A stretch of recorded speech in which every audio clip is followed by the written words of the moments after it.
ቤተክርስቲያን ሄደን የቱጋ ቆመን ስንጸልይ ነው ከንቱ ውዳሴ የሚሆንብን? እንዴት አድርገን ስንጸልይ ነው ከንቱ ውዳሴ የሚሆንብን? እነግራችኋለሁ።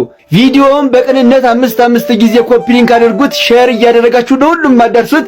የልብ ቅርጿን ተጭናችሁ ደግሞ ላይክ አድርጉና ጀምሩት። በባለፈው ቪዲዮ ሴቶች እስከዚህ ድረስ ተሸፋፍናችሁ አትጸልዩ ቤተክርስቲያን ብዬ በሰራው ቪዲዮ አብዛኞቻችሁ እኛ እኮ ከንቱ ውዳሴ እንዳይሆንብን ነው ማንገለጠው አፋችንን ማንገልጠው ብላችሁኛል።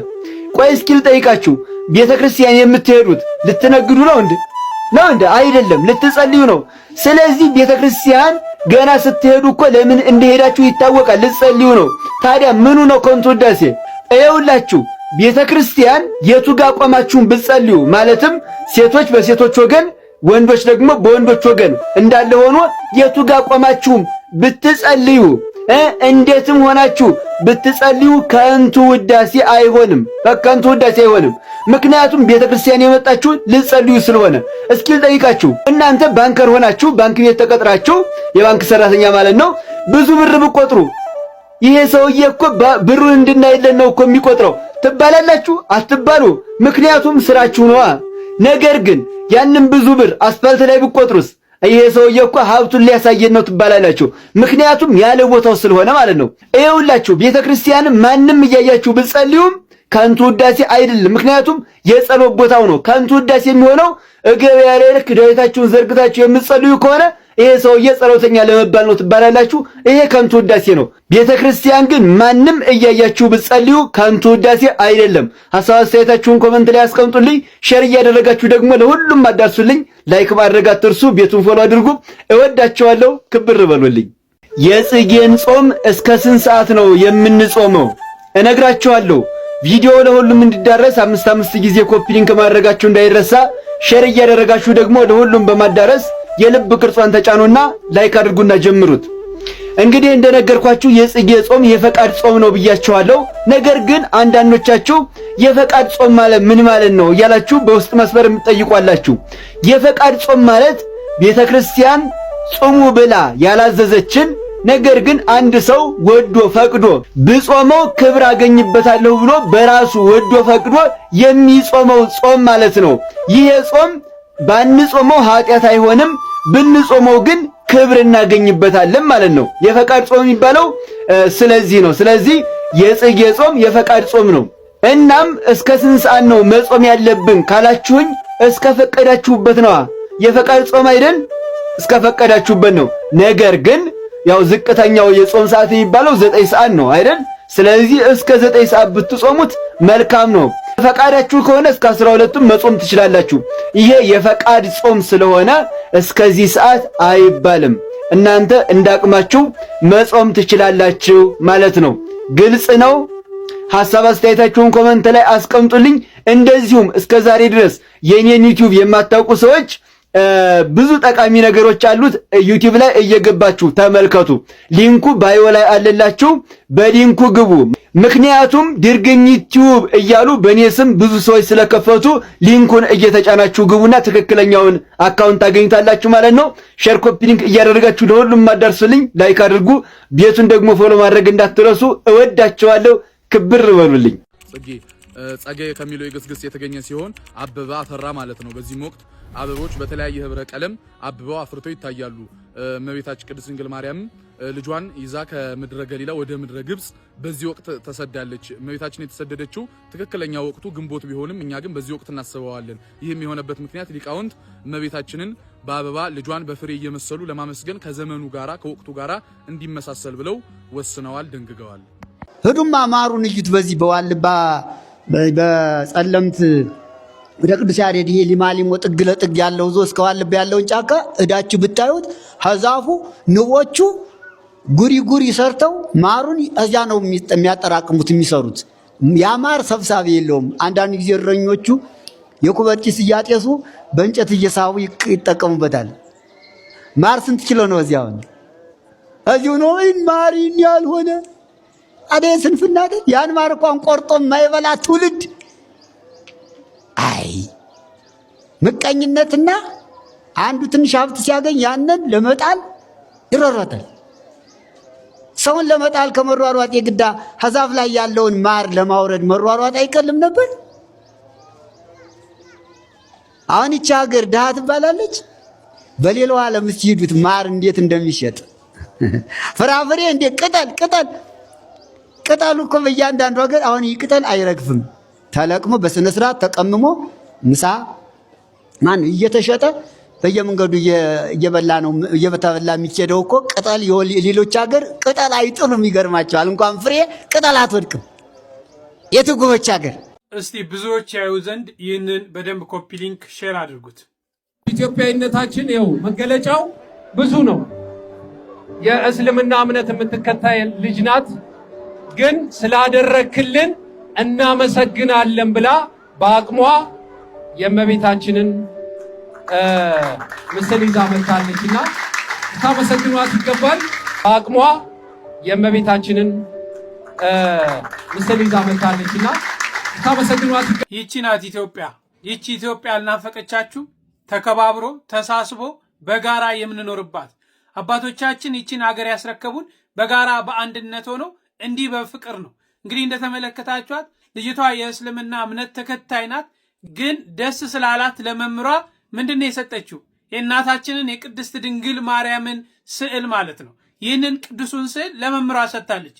ይቺ የእስልምና እምነት ተከታይ በዚህ ቅዱስ ስዕል ወይም ደግሞ በዚህ እምነት አታምንም። እምነቷ ሌላ ነው። እሷ ግን አክብራ በፍቅር ይህንን ለመምሩ ሰጥታለች ማለት ነው። ኢትዮጵያዊነት ማለት ይሄ ነው። አንዱ የአንዱን አክብሮ በሰላም በፍቅር ተዋዶ መኖር ማለት ነው። ይህችን ኢትዮጵያ እግዚአብሔር አምላክ ይመልስልን። ሁላችሁም እግዚአብሔር አምላክ ይህችን ኢትዮጵያ እንዲመልስልን ጸሎት አድርጉ። እዚህ ቦታ ላይ ደርሶ የኢሬቻው ቦታ ላይ ደርሶ በዚህ የኢሬቻ ጉዳይ ላይ የተስማማ ምን ማለት ነው? የፊንቄናውያን አምላክ ከእግዚአብሔር ጋር፣ በዓለም ከእግዚአብሔር ጋር፣ ጣዖትም ከእግዚአብሔር ጋር መስቀል የሰጠችው ቤተክርስቲያን ነች። ቤተክርስቲያን ደግሞ የእግዚአብሔር ነች። ይሄንን ይዘህ ኢሬቻ ጋር ከሄድክ በዚህ ጉዳይ ላይ አብረህ ካለ የተወገዝክ የተረገምክ ነህ ይለዋል። የኢሬቻው ባለቤት የዓለም አቀፍ ፕሬዝዳንቱ ይለዋል። የተረገምክ ነህ ይለዋል። የተረገምክ ነህ ይለዋል። ስለዚህ በዚህ ጉዳይ ላይ እንግዲህ አቡነ ሳዊሮስ ምን ትሉናሉ ይሉላል። እሺ ቀሲስ ታጋይ ምን ትሉ? ሌሎች ሄዳችሁ እንደው አንድ ደግሞ ስለ አብይ የተናገሩ አሉ። ከዚህ በፊት ሲያሽቃብጡ የነበሩ አባት ማለት ነው። ምን ትሉናላችሁ? የተረገማችሁ ናችሁ ያሏቸው ነው ባለቤቶቹ። እሺ እናንተ ሲወከላችሁት ቤተክርስቲያን ቅዱስ ሲኖዶስ ወክላችኋለች። የሌላ ሃይማኖት ሰው በዛ ቦታ ላይ ሲገኝ አናይም። የሚገኙት የኛዎቹ ናቸው። በቃ እኮ ምንም ችግር የለም እኮ በዚህ ፖለቲካዊ ቅር ውስጥ መሄድ ከፈለጋችሁ መሄድ አለባችሁ። እስከ መቼ በሁለት ሐሳብ ታነክሳላችሁ? እስከ መቼ በሁለት ልብ ታነክሳላችሁ? ስለዚህ ትውልድ እንድትነቃ ነው እየተናገርኩ ያለሁት ማለት ነው። እሺ አንዱ ልንገራችሁ። ሌላው ራሱ የኦሮሞ እንግዲህ አክቲቪስት የነበሩ በኦነግ ውስጥ የነበሩ ሰው ምን ይላሉ ይህን ጉዳይ? እስቲ ከሳቸው እንስማ። ምናልባት ረዘም ያለ ቪዲዮ ስለሆነ ሃይማኖት ነው። ለዛውም ባይገርም እኚህ ሰው የሚናገሩት የኛን መስቀልና ደመራን መስቀልና ጥምቀትን ባህል ነው ይላል። ኖ እምነት ነው። በነገራችን ላይ አሁን ትልቁ ችግር ባህልና በዓል ተምታቶባቸዋል። እነሱ የበዓልን አምልኮ ስለሚያደርጉ ባህልና በዓል ምናልባት ምሽትም እንመለስበታለን። ባህል ምንድነው? በዓል ምንድነው? ባህል ምንን ኢንክሉድ ያደርጋል? ባህል በዓል አሁን የተምታታባቸው ነገር አለ። ለማንኛውም ሃይማኖት ነው ወይስ ምን? እስቲ ባጭሩ ልመለስ ማለት ነው። እመቤታችንን በህሊናው ማሰብ፣ በአንደበቱ መተርጎም፣ በህይወቱ ማመስጠር አለበት። የእግዚአብሔር ሰው ቅዱስ ኤፍሬም ያሳየን ይሄን ነው። በህሊናው አይረሳትም ነበር፣ በአንደበቱ ደግሞ ያመሰግናት ነበር፣ በህይወቱ ደግሞ ያመሰጥራት ነበርና ቅዱስ ኤፍሬም ምን አለ? የአቢ ክብራ ለማርያም እንኩሎሙ ቅዱሳን፣ የእመቤታችን ክብር ከቅዱሳን ክብር ይበልጣል አለ። ለምን? መጀመሪያ የተወሰነ ቅዱሳን ላሳያችሁ። ቅዱሳን የሚባሉ እነማን ናቸው ካላችሁ፣ የመጀመሪያ ሁሉን ትተው እግዚአብሔርን የተከተሉ ናቸው። እግዚአብሔርን ዓለም አድርገው የኖሩ፣ እግዚአብሔርን ብርሃን አድርገው የኖሩ፣ እግዚአብሔርን ልብስ አድርገው የኖሩ፣ እግዚአብሔርን ምግብ አድርገው የኖሩ፣ እግዚአብሔርን መጠጥ አድርገው የኖሩ፣ እግዚአብሔርን ለብሰው እግዚአብሔርን ተጫምተው እግዚአብሔርን ሲያገለግሉ እግዚአብሔርን ፈቃዳቸውን ሲፈጽምላቸው የኖሩ ሁሉን ትተው የተከተሉ ቅዱሳን ይባላሉ። ሁለተኛው ቅዱሳን የሚባሉት እነማን ናቸው ካላቸው ወንጌሉን በሕይወት የተረጎሙ፣ መጽሐፍ ቅዱስን በሕይወት የተረጎሙ፣ መጽሐፍ ቅዱስን በሕይወት የኖሩ ክርስቶስን በሕይወት የመሰሉ ክርስቶስ ርኅሩህ እንደሆነ ቅዱሳንም ለፍጥረቱ የሚራሩ ነበሩ። ክርስቶስ ተመልከቱ፣ ጠላቶቹን ይቅር በላቸው ብሎ ወደ አባቱ እንደጸለየ እነ ቅዱስ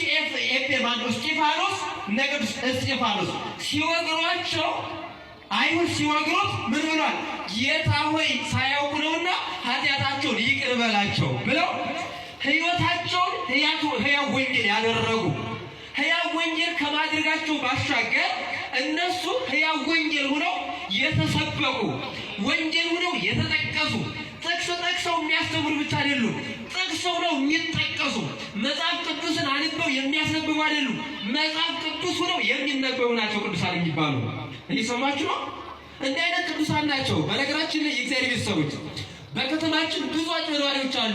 በቅዱሳን ስም የሚነግዱ፣ በቅዱሳን ስም የቅዱሳን ልብስ ለብሰው እኔ ቅዱስ ነኝ እያሉ የሚነግዱ አሉ። ከእነሱ ተጠበቁ።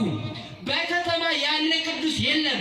በከተማ ውስጥ ያለ ባይታዊ የሚል እሱ ባይታዊ አይደለም። እሱ ምንድን ነው ካላችሁ ረቂቅ ሽፍታ ነው። ይሄ ነገር የነገረን አረጋዊ መንፈሳዊ ነው።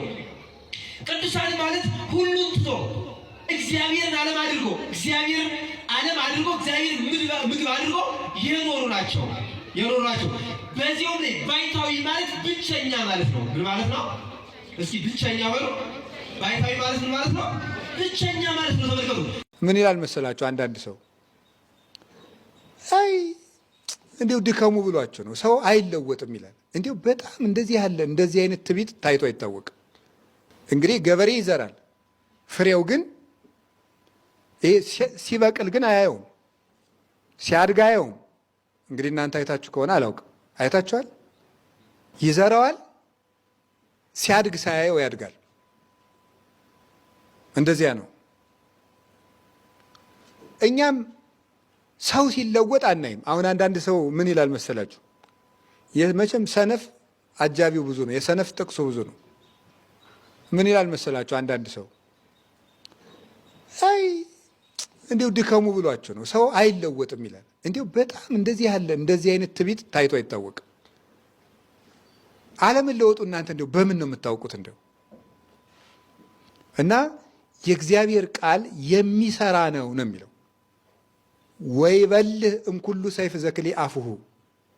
የእግዚአብሔር ቃል ሁለት አፍ ካለው ከተሳለ ሰይፍ ይልቅ ስለታማ ነው። የእግዚአብሔር ቃል ይሰራል። ዕብራውያን ምዕራፍ 4 ላይ እንደተጻፈ የእግዚአብሔር ቃል የሚሰራ ነው ይላል ቅዱስ ጳውሎስ ሲናገር።